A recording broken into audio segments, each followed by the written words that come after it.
Bismillah, Assalamualaikum, Sugeng Rayu semua, para murid, para santri, dimanapun berada, khususnya pendengar dan pemirsa. Sekali lagi, guru menyarankan apapun ajaran guru, apapun penjelasan guru, apapun pengertian guru yang disampaikan melalui media ini adalah dikhususkan untuk para murid dan santrinya. Sedangkan untuk pendengar dan pemirsa yang belum mendapat ikatan dari guru, diberi kesempatan untuk melihat, mendengar, jadilah pendengar yang baik ya. Karena dalam pendidikan guru kepada muridnya selalu semua diterangkan, meskipun kadang hal yang kurang baik, hal-hal yang kadang tidak masuk akal selalu diterangkan. Sehingga seringlah terjadi hal yang aneh. Terus juga kemungkinan para murid kadang juga yang sudah paham, yang sudah, bagi pemirsa dan pendengar yang suka mengikuti video guru, kadang tidak jelas, habis jelas tulisan kadang tidak jelas.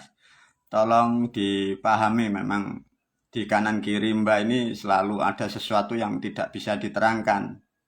Makanya kadang kalau menerangkan sesuatu yang sangat sakral itu kayak dilindungi, tidak dibolehkan sebenarnya itu. Sebenarnya tidak dibolehkan. Pengetahuan, pemahaman, pengertian sesakral itu tentang surga, tentang neraka, pada hakikatnya tidak dibolehkan.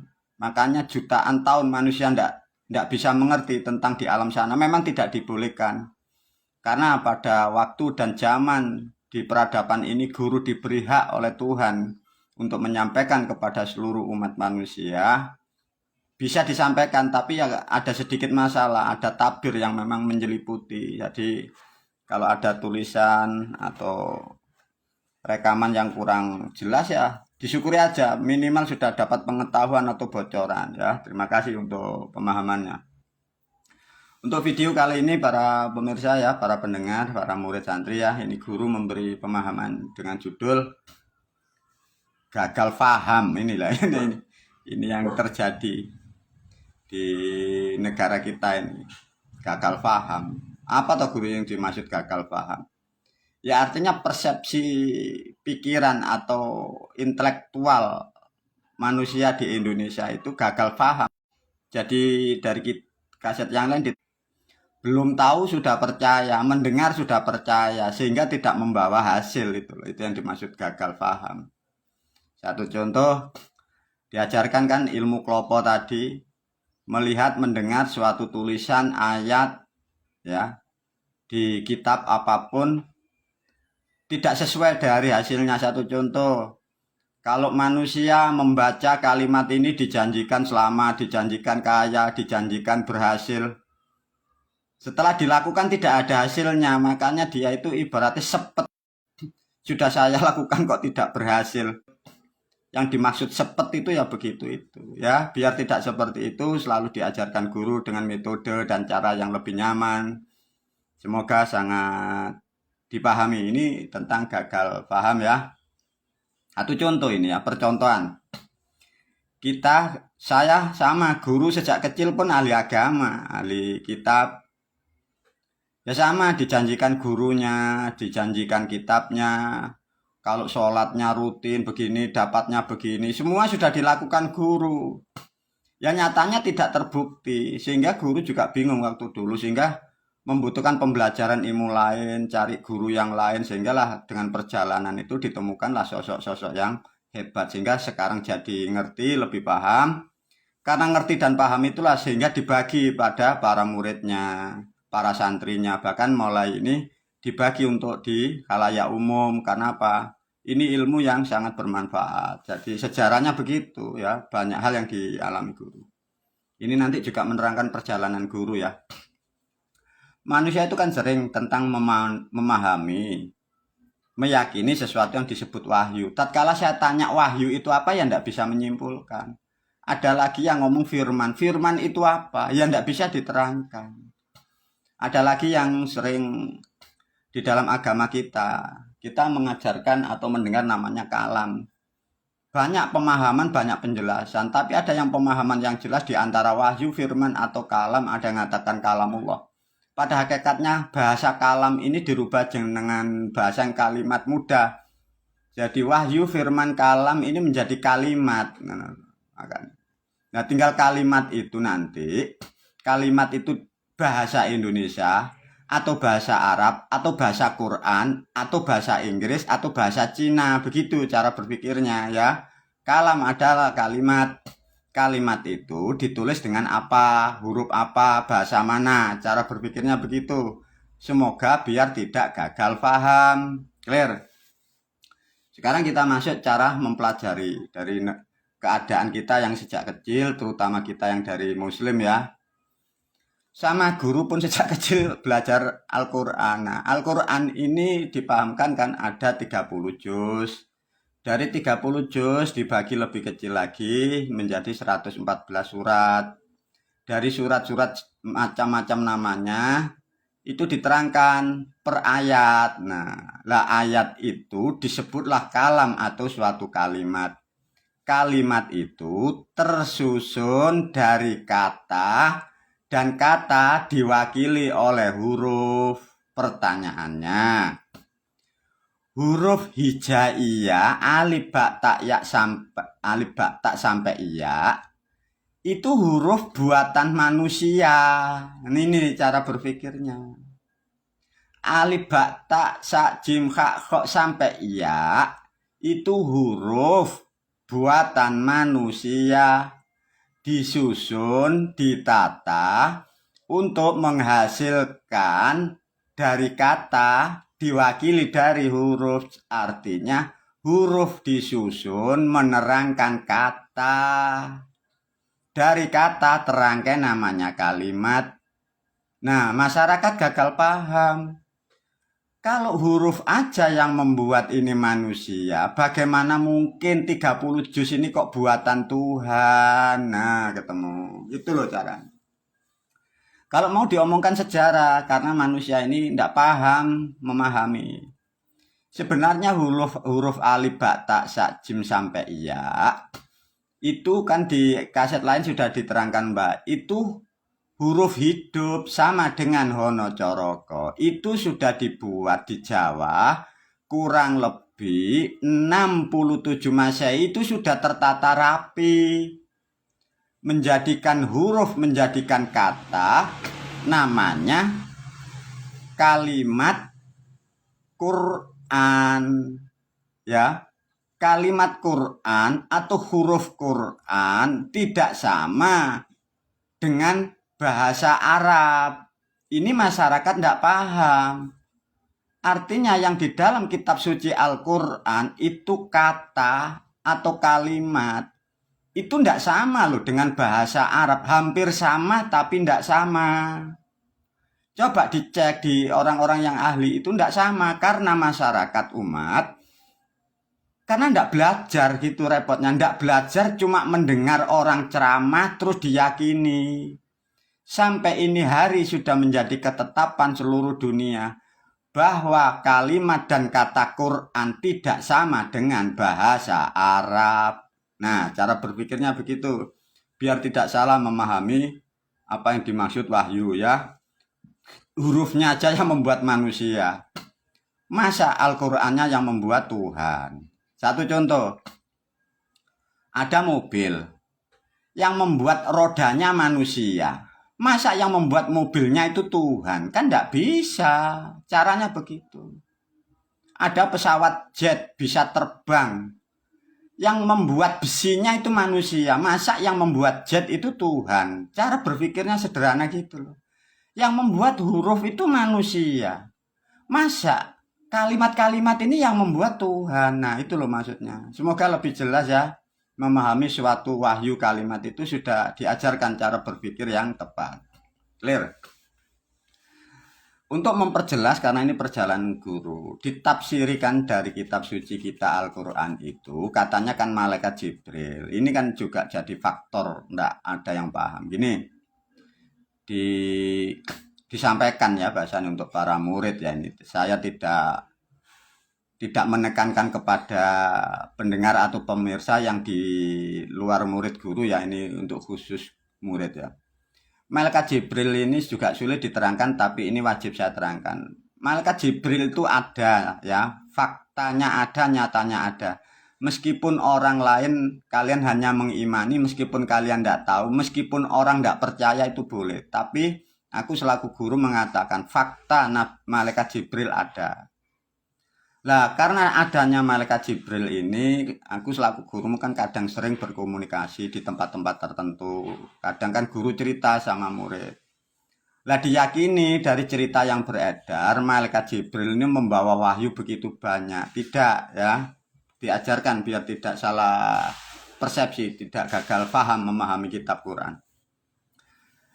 Malaikat itu, bangsa malaikat tidak sama dengan manusia. Nah, paham ya? Bangsa malaikat tidak sama dengan bangsa manusia. Makhluk malaikat tidak sama dengan makhluk manusia. Maksudnya gimana guru? Mbak ini kan kenal dekat sama dia. Ini bukan seperti manusia. Kalau tidak seperti manusia karena aku gurumu ngerti, tahu, melihat, komunikasi. Dia ini tidak mempunyai kepala seperti manusia, tidak mempunyai rambut, assalamualaikum, tidak punya otak, artinya tidak ada memori, itu loh maksudnya. Tidak seperti manusia, kalau tidak punya memori, ini dikasih Tuhan 2 ayat, itu disampaikan ke manusia yang lain, itu kemungkinan hanya tinggal 1/4 ayat, tidak bisa, karena di dalam kepala ini tidak ada memorinya. Lah karena manusia beratus tahun, ribuan tahun tidak ngerti, dikira ada sesuatu yang istimewa oleh beliau Jibril. Tidak, Mbak ini paham ya, paham. Makanya Mbak ini karena paham mempelajari, kadang-kadang bertanya bahasanya gitu loh. Lah sulit juga nanti kalau ditanya, Mbak pakai bahasa apa? Ada bahasa keadaan sendiri dengan bangsa itu. Makanya Mbak kan tanya, ngecek. Tahu Mbak membedakan mana Jibril, mana Israel, tahu. Jadi kalau tanya ibaratnya sejarahnya begini. Hei Jibril, benarkah kalian yang bawa wahyu semacam itu? Ya bahasanya, dia ndak. Makanya menerangkan. Karena aku bukan seperti kamu, aku ndak bisa menyimpan kalimat banyak saya sampaikan kepada siapapun, ndak bisa. Makanya Mbak kalau sering komunikasi atau berbagi sama Jibril, Jibril ini ngomongnya sedikit. Tak kasih contoh ya, sama seperti bahasa perasaanmu ya, bukan hati ya. Jadi sama dengan perasaan manusia kalau kalian berbagi dengan dirimu dengan perasaan, bukan hati. Makanya kalau ngomong ojo, wis ngene ae. Nah, perasaanmu, hatimu bilangnya begitu. Lah Jibril juga begitu sama Mbak. Kalau bicara ndak banyak seperti wahyu yang berpuluh-puluh, ndak. Lah beda kalau hati manusia itu ngomong terus. Satu contoh ya, hati manusia senang dengan orang itu ngomong atau terus engkok ngene, kayak ono ngene, engkok ngene. Kalau manusia ndak senang dengan orang lain, awas kamu nek ngene tak antemi, nek ngene awas. Nah itu beda, itu namanya hati manusia. Tapi yang di dalam hati manusia bahasanya hampir sama dengan nilai ketuhanan malaikat. Jadi bicaranya Jibril itu seperti itu, ndak banyak. Makanya melewati video ini guru menyampaikan khususnya para murid dan santrinya ya, biar tidak gagal paham memahami ini. Makanya kalau kita belajar seperti di kaset yang lain, bahwa Quran ini kalimat ini susunan dari orang-orang dahulu, dari sejarah bahasanya orang mana, dari peradaban mana disusun rapi sebagai kalimat atau kata informasi untuk manusia yang lain. Jangan ditafsiri wahyu. Itu keterangan, informasi, petunjuk bagi manusia dari orang-orang yang berpengalaman. Cara berpikirnya begitu ya. Untuk memperjelas bangsa malaikat ini, gini, kalau kita, Anda pendengar ya, kadang melihat satu percontohan film-film dari luar negeri. Kayak itu loh, kayak orang yang berpakai jubah panjang itu loh, terus yang kepalanya itu, yang di atasnya itu agak muncung itu loh yang di kepalanya. Nah, malaikat Jibril atau malaikat yang lain selama guru ketemu bangsa malaikat, itu seperti seakan-akan ada hidungnya, seakan-akan ada penglihatan, ada matanya. Tapi kalau didekati guru ndak ada. Jadi kayak gumpalan udara yang ngumpul. Kalau dilihat dari kejauhan kayak ada hidungnya. Tapi kalau guru mendekati tidak ada. Makanya guru menetapkan, memastikan tidak berambut, tidak punya punya apa ya? Punya memori, tidak punya. Maka tidak bisa diamanai, dititipi kalimat banyak, tidak bisa. Semoga ini menjadi pemahaman yang kuat untuk menjadi apa ya? Sebagai substansi untuk mematahkan pemahaman yang gagal paham itu. Ya, paham. Nah, ini sekarang dicek dari pengalaman guru ya. Ada guru ini kadang dikomentarin orang nggak pernah ngaji, nggak ngerti Quran, nggak ngerti begini, orang kok menerangkan Al-Quran, dikira guru itu nggak ngerti. Salah. Satu contoh begini, ada kemarin guru kan di YouTube menerangkan Alif Lam Mim ya, coba. Ini cerita ya. Alif Lam Mim itu kan sandi hurufnya itu, huruf rahasia kan. Makanya kenapa di dalam kitab itu nggak ada yang tahu. Aku selaku gurumu untuk membuka huruf alif lam mim. Itu guru membutuhkan waktu itu 2 tahun coba. Membuka 3 huruf alif lam mim. Itu guru itu melakukan ritual, mencari ilmu. Itu 2 tahun loh ya. Nah 2 tahun aja ujiannya, waktunya. Itu melampaui 10 alam ya. 10 alam itu. Bahasanya 10 langit itu. Baru mampu membuka itu. Artinya guru membuka itu bukan ngarang ya, biar lebih tahu. Sama seperti cerita di kemarin-kemarin kan, sejarahnya Nabi Adam ibu surga dengan adanya buah kuldi. Guru mencari satu kalimat kata kuldi itu kurang lebih 3 tahun. Itu masuk di gaib, tanya moyang, tanya leluhur, semua ndak berani membuka. 3 tahun kurang lebih sampai 4 tahun baru ada yang memberi informasi, itu aja dari dewa. Artinya apa? Guru menerangkan itu pengkajian itu sangat sulit perjuangannya. Karena manusia tidak mengerti sejarah guru diberi kemampuan, itu dikira ngarang, itu hal yang wajar. Makanya para murid kalau ada orang mengatakan guru itu ngarang menghayal, silakan, tidak masalah. Yang penting khususnya para murid tahu sejarah guru ya. Nah, sekarang kita uji ya. Anggap aja guru ini tidak ngerti Quran, tidak ngerti tajwid, nahwu, shorof. Kita uji. Ada satu kalimat namanya ta'awud. Ta'awud itu kan kalian dengar ya. Kalimatnya a'udzubillahi minasyaitonirrajim. Kalau dilihat kata atau kalimat ta'awud, itu di luarnya kitab Al-Quran ya. Jadi satu contoh begini. Ini suatu Al-Quran ya. Sebelum masuk ke Al-Quran ini loh dikasih kalimat ini ta'awud. Lah bagaimana menguji kemampuan? Nah kemampuan orang-orang atau manusia yang sudah belajar nahwu, shorof, tajwid, logat wis banyak ya. Itu kan jutaan orang-orang ahli kitab. Orang-orang ahli kitab, ahli tafsir itu patokannya mereka semua tafsir, disebut mufasirin. Mufasirin tuh ahli tafsir. Satu contoh ya, pada tahun 2022 Masehi ini, ahli tafsir di dunia ada berapa ribu ahli tafsir atau berapa mufasirin. Belum ditarik guru mundur kurang lebih 600 tahun ke belakang. Berapa juta kepala, berapa juta kecerdasan ahli tafsir. Ini belum masuk 1000 ya, 600 ke belakang. Satu contoh. Kalimat ta'awud itu sejarahnya dulu yang membuat itu 2. Coba, guru sekarang ini masuk masa lampau yang menerangkan. Kalimat ta'awud yang ada a'udzubillahi minasyaitonirrajim kurang lebih 600 tahun ke belakang ya. Atau kurang lebih ya, bisa 500 tahun, bisa 600. Tapi guru menstandarkan 600 tahun ke belakang. Itu sampai ini hari belum tahu, belum bisa membuka ta'awud itu intinya apa. Nah kalimat ta'awud ini sejarahnya dulu ada sosok 2 yang membuat. Satu Mbahmu Syafi'i, 2 Mbahmu Maliki. Dulu sejarahnya begitu. Sekarang umat Islam nyebutnya itu mazhab mazhab Syafi'i dan mazhab Maliki. Padahal mazhab itu 4, yang umum 4. Tapi yang membuat ta'awud dulu 2 orang. Yang Mbahmu Syafi'i, mazhab Syafi'i, Imam Syafi'i, itu membuat ini yang sing a'udzubillahi minasyaitonirrajim. Yang Mbahmu Maliki, saya guru lupa, membuatnya hampir sama tapi tidak sama.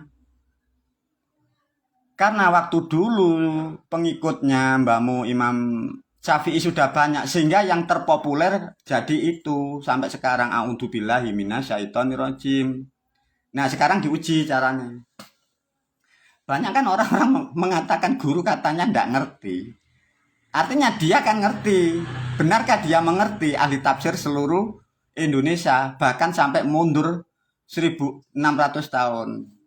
Cara ujinya bagaimana? Gampang gini. A'udzubillahi minasyaitonirrajim diartikan kan, saya berlindung kepada Allah dari godaan setan yang terkutuk. Nah, coba semua itu hanya mengartikan hanya begitu. Saya berlindung kepada Allah dari godaan setan yang terkutuk. Semua umat ya cuman begitu. Coba kalau manusia, kita umat Islam, Anda panjenengan semua. A'udzubillahi minasyaitonirrajim. Saya berlindung kepada Allah dari godaan setan yang terkutuk. Habis itu kan sih enggak ada apa-apa. Efeknya enggak ada, koneknya enggak ada, pemahamannya enggak ada. Sekarang kita diajari oleh guru, kamu para pendengar, para murid. Satu contoh, saya berlindung kepada Allah. Cara berpikirnya bagaimana? Kalian harus bertanya kepada gurumu, pada kiaimu. Kalau diartikan saya berlindung kepada Allah, tanya, bagaimana guru? Saya berlindung kepada Allah ini caranya bagaimana? Ngono loh, para pendengar. Karena gurumu mengajarkan kalimat itu, tanyakan.